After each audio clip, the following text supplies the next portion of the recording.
రాష్ట్ర ప్రభుత్వ ఉత్తర్వుల మేరకు నంద్యాల మున్సిపాలిటీలో ఉన్న 42 వార్డులను పునర్విభజన చేస్తూ 52 వార్డులుగా మున్సిపల్ కమిషనర్ శేషన్న మరియు అధికారులు రూపొందించడం జరిగింది. అయితే ఈ పునర్విభజన చేసిన వార్డుల వివరాలను ప్రజల సలహాలు సూచనల మేరకు అన్ని ప్రభుత్వ కార్యాలయ నోటీస్ బోర్డులలో ప్రచురించాల్సి ఉన్నది. అయితే నిబంధనలు పాటించని మున్సిపల్ కమిషనర్ శేషన్న ఉద్దేశపూర్వకంగానే నేడు మున్సిపల్ కార్యాలయ నోటీస్ బోర్డులో ఉంచడం జరిగింది. ఈ మేరకు మున్సిపల్ కమిషనర్ తీరును అలాగే నేడు ప్రచురించిన మున్సిపల్ వార్డుల పునర్విభజన వివరాలలో పొందుపరిచిన అంశాలు అస్తవ్యస్తంగా నిబంధనల మేరకు లేవని వాటిని పునః పరిశీలించి ప్రజల సౌకర్యార్థం రూపొందించాలని ఎమ్మెల్సీ ఇసాక్ బాషా, మాజీ మున్సిపల్ చైర్పర్సన్ మహబూబున్నీసా, మాజీ కౌన్సిలర్లు, వైసీపీ నాయకులు, జిల్లా కలెక్టర్ మరియు మున్సిపల్ స్పెషల్ ఆఫీసర్ను విజ్ఞప్తి చేస్తున్నారు. ఈ మేరకు స్థానిక వైసీపీ కార్యాలయంలో మీడియా సమావేశం నిర్వహించి ప్రచురించిన వార్డుల విభజన పత్రాలపై పలు సందేహాలను, సవరణలను, సూచనలను ఎమ్మెల్సీ మరియు వైసీపీ నేతలు తెలియజేశారు. అనంతరం డిఆర్ఓ రాము నాయక్కు వైసీపీ నేతలు వినతి పత్రం అందజేశారు. ఈ కార్యక్రమంలో రాష్ట్ర రైతు విభాగం సెక్రటరీ రత్నబాబు చౌదరి, మాజీ మున్సిపల్ చైర్పర్సన్ మహబూబున్నీసా, వైసీపీ జిల్లా ప్రధాన కార్యదర్శి సోమశేఖర్ రెడ్డి, జిల్లా వైసీపీ అధికార ప్రతినిధి అనిల్ అమృతరాజ్, జిల్లా క్రిస్టియన్ మైనార్టీ అధ్యక్షుడు కారు రవికుమార్, వైసీపీ జిల్లా సాంస్కృతిక విభాగం అధ్యక్షుడు టివి రమణ, వైసీపీ జిల్లా సెక్రటరీ దేవనగర్ బాషా, మాజీ కౌన్సిలర్స్ కన్నమ్మ, షాదిక్ బాషా, ఆరిఫ్ నాయక్, కలాం బాషా, సుబ్బరాయుడు, మేసా చంద్రశేఖర్, జాకీర్ హుసేన్, చంద్రశేఖర్ రెడ్డి, లక్ష్మీ నారాయణ, వైసీపీ నాయకులు సాయిరాం రెడ్డి, పార్థుడు, దండే సుధాకర్, భాస్కర్ రెడ్డి, రమేష్, కాల్వ నాగరాజు పాల్గొన్నారు. అందరికీ నమస్కారం. ఈరోజు ఆంధ్ర రాష్ట్రం అంతా వార్డు విభజన జరుగుతూ ఉండేది, పునర్విభజన జరుగుతూ ఉండేది మనకు అందరికీ తెలిసిన విషయమే. పునర్విభజన ఎందుకు చేస్తారనేది మనం ఫస్ట్ ఒకటి అండర్స్టాండ్ చేసుకోవాల్సిన అవసరం అయితే ఉంది. ప్రజల సౌకర్యార్థము వార్డులను పెంచడం వల్ల ఏదైనా సౌకర్యాలు తీసుకురావడానికి కన్వీనియంట్ గా ఉంటుంది అనే ఒక ఉద్దేశంతో ప్రతిసారి బైఫరికేషన్ చేయడము, వార్డులు పెంచడము, 42 వార్డుల నుంచి 52 వార్డులకు సౌకర్యార్థం పెంచడం జరుగుతుంది తప్ప వేరే వాళ్ళ సౌకర్యార్థం అయితే కాదు. ప్రజల సౌకర్యార్థమే 42 నుంచి 52 చేయడం అనేది జరుగుతుంది. అది మొదటిగా నోట్ చేసుకోవాల్సిన అవసరం. ఏ రకంగా చేస్తారు? ఒక క్లాక్ వైజ్ ఒక పద్ధతి ప్రకారము పునర్విభజన అనేది జరుగుతుంది. ఈ వార్డు అయిన తర్వాత ఆ వార్డు, దానికి లింక్ తర్వాత ఇది, ఆ రకంగా చేస్తారు. దానికి 3500, 4000, 4500 దాని ప్రకారం ఓటర్ల ప్రకారము సెట్ చేసుకొని పోతా ఉంటారు. వాళ్ళకు వచ్చిన నామ్స్ ప్రకారం చేస్తూ ఉంటారు. దానికి ఒక వారం రోజులు అబ్జెక్షన్స్ కోసం టైం ఇస్తారు. ఆ అబ్జెక్షన్స్ ఏమన్నా ఉంటే ఇవ్వడం జరుగుతుంది. ఇది ప్రొసీజర్. దీని ప్రకారం వర్క్ చేయాల్సిన అవసరం ఉంది. నంద్యాలలో మాత్రము విచిత్రంగా వార్డులు క్లాక్ వైజ్ కాకుండా ఇష్టం వచ్చిన రీతిగా మీకు ఏ రకంగా అనుకూలంగా ఉంటే ఆ రకంగా చేసుకుంటా ఉండిపోతున్నారని చెప్పేసి మా అభియోగం. అది తప్పు. 2, 18వ తేదీ కేవలం ఒక్క పేపర్లో ఈనాడు అనుకుంటా, ఆ ఒక్క పేపర్లోనే నోటిఫికేషన్ రావడం జరిగింది. ప్రతి గవర్నమెంట్ ప్రభుత్వ ఆఫీసుల్లో డిస్ప్లే చేయాల్సిన అవసరము ఉంటుంది. ఏదైనా సరే జరిగింది క్లియర్గా ఉంటుంది. ఇది ఈనాడు పేపర్లో ప్రచురితమైన ఇది 18వ తేదీ ఈ రకంగా ఉంది అని చెప్పేసి 18వ తేదీ నోటిఫికేషన్ ఇచ్చే 7 days పీరియడ్ మెన్షన్ చేయడం దాంట్లో జరిగింది. నంద్యాల మున్సిపాలిటీలో కమిషనర్ గారు దగ్గర ఉండి మరి ఈరోజు 20వ తేదీ 18, 19, 20 20వ తేదీ డిస్ప్లే చేస్తా ఉన్నారు. దానికి సాక్ష్యంగా క్లియర్ లాంగిట్యూడ్ యాటిట్యూడ్తో సహా క్లియర్గా చేసి ఇవ్వడం జరుగుతుంది. ఈ రకంగా అంటే ఇది కమిషనర్ గారి ఫోటో దగ్గర. ఈరోజు 20వ తేదీ 18 అయిపోయింది, 19 అయిపోయింది, 25 అంటే 7 రోజుల అబ్జెక్షన్లో 3 రోజుల అబ్జెక్షన్లు మీరు డిజపియర్ చేశారు. నంద్యాల మున్సిపాలిటీ కాదు, ఎంపీడీఓ ఆఫీసులలో కూడా ఈ రోజే వాళ్ళు డిస్ప్లే చేయడం జరిగింది. ఈ రకంగా మీరు ఎందుకు చేస్తూ ఉన్నారు? 18వ తేదీ చూపెట్టాల్సింది ఈ రోజు ఎందుకు చేస్తా ఉన్నారు? మీ ఉద్దేశం ఏమి? ప్రభుత్వ అధికారులను అడుగుతా ఉందండి. ప్రజలను వాళ్ళ కంప్లైంట్లు కానీ వాళ్ళు కానీ తీసుకోవాల్సిన అవసరం ఉండి చేయాల్సిన పని ఉంటే అది కూడా చేయడం. జేపీ గారు బాగా చెప్పారు. సర్వే నెంబర్ ఉండదు, ఇంటి నెంబర్ ఉంటుంది. మా మున్సిపాలిటీ నంద్యాల మున్సిపాలిటీ వాళ్ళు సర్వే నెంబర్లతో ప్రింట్ చేయడం జరిగింది. ఎంత ఫాల్ట్ అది? ఏ వ్యక్తికి సర్వే నెంబరు ఉంటుంది, ఇంటికి హౌస్ నెంబరు ఉంటుంది. ఒక సర్వే నెంబర్లో 2 acres 3 acres ఉంటే 2 సెంట్లు 3 సెంట్లు 4 సెంట్లు హౌస్ నెంబర్ వస్తుంది. ఆ సర్వే నెంబర్ అయితే ఖచ్చితంగా ఉంటుంది. సర్వే నెంబర్ వల్ల ఉండడం వల్ల ఎవరికి ఏమీ అర్థం కాదు. హౌస్ నెంబర్ వచ్చిన తర్వాత సర్వే నెంబరు జేపీ గారు చెప్పినట్లు అసలు డిజపీర్ అయిపోతుంది. ఈరోజు మీరు సర్వే నెంబర్లతో పైన ముగిసిన ప్రదేశము వద్ద ప్రారంభమైన సర్వే నెంబర్లు 1014, 1015, 1016, 1018. ఇది ఎవరికి అర్థం కావాలని చెప్తా ఉన్నారు? విలేకరులు అంటే అన్ని రకాలుగా ఎడ్యుకేషన్లో అన్నిట్లో టచ్లో నాలెడ్జ్లా ఉండే వ్యక్తులు ఉంటారు. అట్లాంటి వ్యక్తులకే అర్థం కాని పరిస్థితి ఉంటే సామాన్య ప్రజలకు, చదువురాని వ్యక్తులకు వాళ్ళ హౌస్ నెంబర్లో ఉంటే ఏమర్థమవుతుంది? ఇది ఎంతవరకు సమంజసము? ఇది మనం నిష్పక్షపాతంగా చేస్తున్నది ఇదే. సర్వే నెంబర్లతో మీకు క్లియర్గా ఎవిడెన్స్తో చూపెడతాం. తర్వాత మ్యాప్ అనేది ఒకటి ఉండాలి. ఈ వార్డు ఇక్కడ నుంచి స్టార్ట్ అవుతుంది, ఇక్కడికి ఎండ్ అవుతుంది. ఎవరికి అర్థమవుతుంది అది మ్యాప్ లేకుంటే? మ్యాప్ ఎందుకు ప్రింట్ చేయరు మీరు? ఇన్ని తప్పుడు తడికెళ్ళే వారం చేయడమా? మ్యాప్ ఉండాలి కదా. ఏ వార్డు ఎక్కడికి స్టార్ట్ అవుతుంది, ఎక్కడికి ఎండ్ అవుతుంది అనేది క్లియర్గా కావాలి కదా. మ్యాప్ లేకుండా చేస్తూ ఉన్నారు. పివి నగరు ప్రారంభమైనటు నుంచి అది హరిజనపేటకు లింక్గా ఉంది. దానికి అక్కడికే కొద్దిగా దూరంలో ఉంటుంది. ఈ రోజు వరకు కూడా కంటిన్యూగా అది హరిజనపేటతో లింక్ అయ్యి 1వ వార్డుగానే ఉంటా ఉంది. దాన్ని ఈరోజు మీరు కట్ చేసి వేరే వార్డులో కలపడం మీ ఉద్దేశం ఏమి? సరే, ఆ వేరే వార్డుకు దగ్గరలో ఉందా? అది లేదు కదా. పరిపాలన సౌలభ్యం కావాలి తప్ప మీరు ఇష్టం వచ్చేటి చేస్తే ఇక్కడ ఓటర్లు ఎక్కడికి పోయి ఓటేయాలి? మీరు ఎక్కడో తీసుకుని పోయి అక్కడ వాళ్ళని ఇక్కడికి, ఇక్కడ వాళ్ళని అక్కడికి చేస్తారు. నేను ఒక పివి నగర్ ఎగ్జాంపుల్ గానే చెప్తున్నాను. ఇప్పుడే నందమూరి నగర్ది చెప్పారు, సాదిక్ నగర్ది చెప్పారు, బొగ్గులైంది చెప్పారు. అన్ని దాంట్లో మీకు ఇష్టం వచ్చినట్లు చేయడమే జరుగుతుంది తప్ప క్లియర్గా మీరు చేసుకోవటం లేదు. ప్రజల సౌకర్యార్థమే తప్ప మన సౌకర్యార్థమైతే డివిజన్ కాదు. ప్రజల సౌకర్యార్థమే చేయాలి. ప్రజలకు కన్వీనియంట్ గా ఉండాలి. 42 వార్డులు 52 వార్డులు అయినాయంటే దానివల్ల బెటర్ డెవలప్మెంట్ నంద్యాల మున్సిపాలిటీకి ఫ్యూచర్ లో జరగబోయే కార్పొరేషన్ గా అయ్యే అవకాశాలు ఉన్నాయి కాబట్టి దానికి బెటర్ గా కావాలి. దానికోసం చేస్తా ఉన్నారు తప్ప ఎవరి స్వార్థం కోసం చేయకూడదు. మేము ఈ తప్పుడు విధానాన్ని సీరియస్ గా ఖండిస్తా ఉన్నాము. సర్వే నెంబర్లు ఉండడము తప్పు. సర్వే నెంబర్లు కాకుండా మళ్ళీ విచిత్రం ఏమంటే కొన్నిట్లో కొన్ని ఇంటి నెంబర్లు ఇచ్చినారు. అదేమది? ఒక ప్రొసీజర్ ఉండదా మీకు? ఇంటి నెంబర్ ఇస్తా ఉన్నారా, సర్వే నెంబర్ ఇస్తున్నారా? ఏం లేకుండా ఏమది? సర్వే నెంబర్లు తీసేయాలి, మా అబ్జెక్షన్ అది. ఇంటి నెంబర్లు కన్వీనియంట్ గా ఉండాలి. వార్డుది మ్యాప్ ఖచ్చితంగా ప్రింట్ చేయాలి. తరువాత 18వ తేదీ మీరు డిస్ప్లే చేయవలసింది 20వ తేదీ చేసినారు కాబట్టి ఈ గ్యాప్ పీరియడ్ 7 days కు ఎక్స్టెన్షన్ గా ఖచ్చితంగా మీరు ఇవ్వాలి. ఇవన్నీ తీసుకొని పోయి మేము కలెక్టర్ గారికి వినతి పత్రం కూడా ఇవ్వడం జరుగుతుంది ఇప్పుడే. ఈ తర్వాత ఒక ఆశ్చర్యకరమైన విషయం ఏమంటే నంద్యాల మున్సిపాలిటీలో స్పెషల్ ఆఫీసర్ గా కలెక్టర్ గారు ఉన్నారు. కలెక్టర్ గారు ఉండే దాంట్లోనే ఇన్ని తప్పులు ఈ రకంగా చేస్తా ఉంటే ఎట్లండి?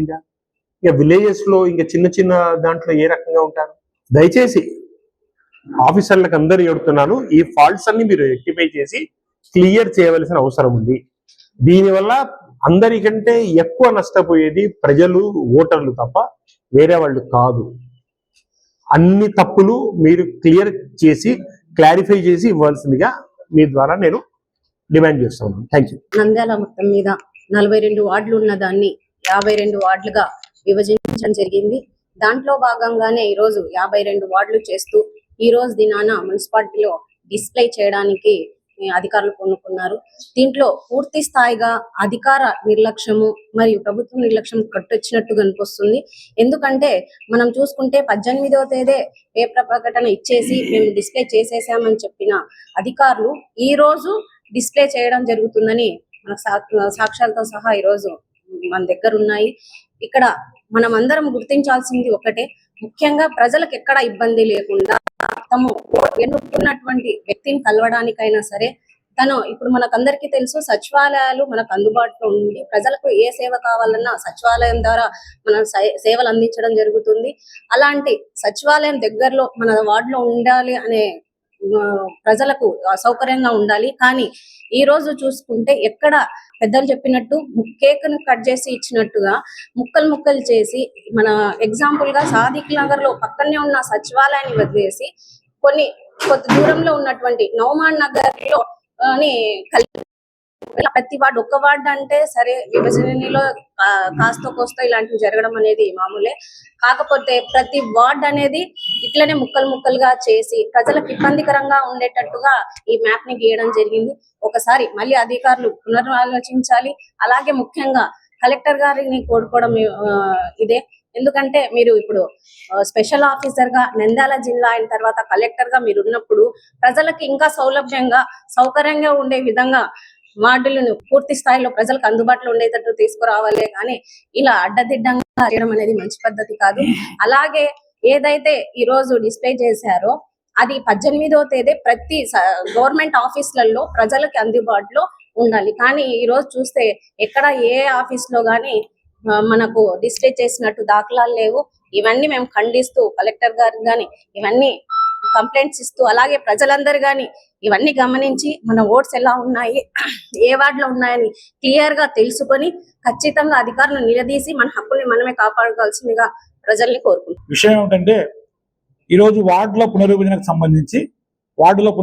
సంబంధించి ఈరోజు ఒక నోటిఫికేషన్ ఇచ్చినారనే విషయం తెలిసి దాని విషయమే మాట్లాడాలని ఈరోజు గౌరవ ఎమ్మెల్సీ గారి ఆధ్వర్యంలో మరి కార్యక్రమం ఏర్పాటు చేసుకోవడం జరిగింది. ముఖ్యంగా వార్డుల విభజన అంతా గజిబిజిగా గందరగోళంగా ఈ కూటమి ప్రభుత్వం ఉన్న టైంలో అధికారులు చేస్తున్న నిర్లక్ష్యంతో ఈరోజు 18వ తారీఖు జరగాల్సిన ఏదైతే 18వ తారీఖు ఇవ్వాల్సిన దాన్ని ఈరోజు 20వ తారీఖున నోటీసులో పెట్టే పరిస్థితి ఇంకా కొనసాగుతుంది. వారు ఇచ్చిన ఏదైతే నోటిఫికేషన్ ఇచ్చినారో ఎక్కడ కూడా వార్డులకు సంబంధించి ఇది 1వ వార్డు అన్నారు. ఏది 1వ వార్డు? మామూలుగా గత ప్రభుత్వాల్లో గతంలో కౌన్సిల్ టైంలో చూసినప్పుడు కూడా ఎక్కడ కూడా వార్డు ఇచ్చినా దానికి ఒక సంబంధించిన మ్యాప్ ఇచ్చేవాళ్ళు. మ్యాప్, దాని తర్వాత ఇంటి నంబర్లకు సంబంధించిన డీటెయిల్స్, ఏ వార్డు ఎక్కడ మొదలవుతుంది, ఎక్కడ ఎండ్ అవుతుంది, అదే మాదిరి దిశలను కూడా ఇచ్చేవాళ్ళు. అంటే తూర్పు దిశలో ఇక్కడ, పశ్చిమ దిశలో. ఇప్పుడు 1వ వార్డు అని ఇచ్చినారు, ఇది ఎక్కడ వస్తుంది? దానిలో ఎక్కడ కూడా డీటెయిల్స్ ఇవ్వని పరిస్థితి. అంటే పూర్తి స్థాయిలో ప్రభుత్వం నిర్లక్ష్య వైఖరి. అది కాకుండా మన గౌరవ కమిషనర్ గారు రాష్ట్ర ఎలక్షన్ కమిషన్ లో కూడా మున్సిపల్ ఎలక్షన్ల కమిటీలో ఒక మెంబర్ గా ఉన్నారు. ఆయన ప్రతి ఎలక్షన్ లో కూడా పార్టిసిపేషన్ చేస్తూ వస్తున్నారు. మరి అటువంటి వ్యక్తి అధికారి ఉన్న ఈ సమయంలో ఇంత నిర్లక్ష్యంగా గౌరవ కలెక్టర్ గారు నంద్యాల జిల్లా హెడ్ క్వార్టర్ ఇది చిన్న విలేజ్ లో చేసిన పునర్విభజన చేసినప్పుడు ఎంతో క్లారిటీగా చేసే పరిస్థితి ఉంటుంది. ఈ రోజు ఎటువంటి క్లారిటీ లేదు. ఓన్లీ వార్డ్స్ ని డివైడ్ చేసి ఏదో ఒకటి ఇచ్చేయాలా అని నిర్లక్ష్య వైఖరి. ప్రభుత్వం ఈ విధంగా నిర్లక్ష్యం చేయడం అనేది చాలా బాధాకరమైన విషయం. ఎందుకంటే వార్డు పునర్విభజన జరిగినప్పుడు ప్రజలకు దాని మీద తెలియాల్సిన అవసరం ఉంది, ఆవశ్యకత ఉంది. కాబట్టి ఏ వార్డులో ఇక్కడి నుంచి మనం మొదలు పెట్టినాం, ఎక్కడికి ఎండ్ చేస్తున్నాం అనేది క్లారిఫికేషన్ ఇవ్వాలి. అంటే మ్యాప్ ఇవ్వాలి. ఈ రోజు ఒక మ్యాప్ కూడా లేని పరిస్థితి. నోటిఫికేషన్ ఇచ్చిన తేదీ నుంచి ఈ రోజు వరకు అంటే ఈ రోజు 2 రోజుల తర్వాత పెట్టారు. మళ్ళీ దాని విషయమే అధికారులను సంప్రదించి మాట్లాడితే నిర్లక్ష్య సమాధానం వస్తుంది. అంటే కూటమి ప్రభుత్వం ఈ విధంగా చేయమని అధికారులకు తయారు చేస్తుందా, అధికారులను ఈ విధంగానే ప్రవర్తించండి అని చెప్పి, అంటే ఎటువంటి సమాచారం ఎటువంటిది కూడా ప్రజలకు తెలియనియకుండా అన్ని గోప్యంగా, ఎక్కడ కూడా వార్డుల పునర్విభజన పైన సరైన అవగాహన లేకుండా గజిబిజిగా గందరగోళంగా ఈరోజు తీసి మరి ప్రజల ముందు పెట్టడానికి ఒక్క చోట కూడా ఈ రోజు వరకు కూడా ఏ అధికారి ఆఫీసులో కూడా ఈరోజు పెట్టని పరిస్థితి. ఆర్డీఓ గారి ఆఫీసులో, కలెక్టర్ గారి ఆఫీసులో, ఎంఆర్ఓ గారి ఆఫీసులో ప్రతి చోట డిస్ప్లే చేయాల్సిన అవసరం ఉంది. 18వ తారీఖున చేయాల్సినది ఈ రోజు దాకా కూడా చేయలేకున్నారు. ఎందుకు ఇంత నిర్లక్ష్యం? నంద్యాలలో 42 వార్డుల నుంచి 52 వార్డులు పునర్విభజన జరిగినప్పుడు స్పెషల్ గేట్ మున్సిపాలిటీ త్వరలో కార్పొరేషన్ అయ్యే అవకాశం కూడా ఉందని అనుకుంటున్న ఈ సమయంలో మరి ఎందుకు ఈ విధంగా జరిగింది అనేది అర్థం కాని పరిస్థితి. కాబట్టి దయచేసి అధికారులు మరొకసారి ఆలోచన చేసి ప్రజలకు ఇవ్వాల్సిన పూర్తి స్థాయి సమాచారాన్ని తెలియపరచవలసిందిగా మేము మీ ద్వారా కోరుకుంటున్నాం. ఈరోజు ఈ ప్రెస్ మీట్ యొక్క ముఖ్య ఉద్దేశం వార్డుల రాష్ట్ర వ్యాప్తంగా జరుగుతున్నటువంటి వార్డుల పునర్విభజన మీద. నంద్యాలలో కూడా 42 వార్డులను 52 వార్డులుగా విభజించాలని చెప్పేసి కూడా చెప్పడం జరిగింది. కానీ ఈ విభజనలో ఎటువంటి వాళ్ళు రాజకీయ వ్యూహంతో వాళ్ళకు అనుకూలంగా విభజించినట్లు స్పష్టంగా మనకు కనపడుతుంది. అంతేకాకుండా 18వ తారీఖు రాష్ట్ర వ్యాప్తంగా అన్ని చోట్ల వార్డుల విభజనను డిస్ప్లే చేసిన మన నంద్యాలలో మాత్రం 2 రోజులు ఆలస్యంగా ఈరోజు దాన్ని డిస్ప్లే చేయడం అనేది అధికారుల యొక్క నిర్లక్ష్యానికి మనకు స్పష్టంగా కనపడుతుంది. దీంతో పాటు వార్డులలో కూడా ఖచ్చితంగా దీన్ని సవరించి వార్డులో ఉండే వార్డు సచివాలయాల్లో ముఖ్యంగా వార్డులు పెంపడానికి గల ముఖ్య కారణం పరిపాలనా సౌలభ్యం కొరకు ఈరోజు వార్డులను విభజిస్తామని చెప్పిన వారు ఇష్టానుసారంగా మరొకసారి గందరగోళంగా చేయడం వల్ల కూడా ప్రజలు ఇబ్బంది పడే అవకాశం ఉంది. కాబట్టి ఖచ్చితంగా దీన్ని ప్రతి చోట కూడా ప్రతి ఆఫీస్లో డిస్ప్లే చేయడమే కాకుండా మనకు ప్రతి వార్డులో సచివాలయం ఉంది కాబట్టి ఖచ్చితంగా సచివాలయంలో ఉండేటువంటి అధికారులకు ఈ బాధ్యతలు ఇచ్చి వార్డులను కూడా మనము కేక్ కట్ చేసినట్టు ఎట్లంటే అట్లా కట్ చేసినట్టు మనకు స్పష్టంగా కనపడుతుంది. ప్రజల నుంచి అభ్యంతరాలను కూడా వారం రోజులు టైం ఇచ్చారు, ఇప్పటికే 2 రోజులు లేట్ చేసినారు. కాబట్టి ఖచ్చితంగా మనకు ఆ సమయాన్ని కూడా పెంచాలని చెప్పేసి కూడా మేము కోరుకుంటున్నాం. వార్డు డివిజన్ చేయడం చాలా దుర్మార్గంగా చేస్తున్నారు. కూటమి ప్రభుత్వాలు కూటమిగా అందరూ ఎట్లా కలిసి పోటీ చేసినారో అదే విధంగా కూటమి ప్రభుత్వం మీద ఫుల్గా అంతా వార్డు చేయటం ఇష్టం వచ్చినట్టు డివైడ్ చేయడం మంచిది కాదు.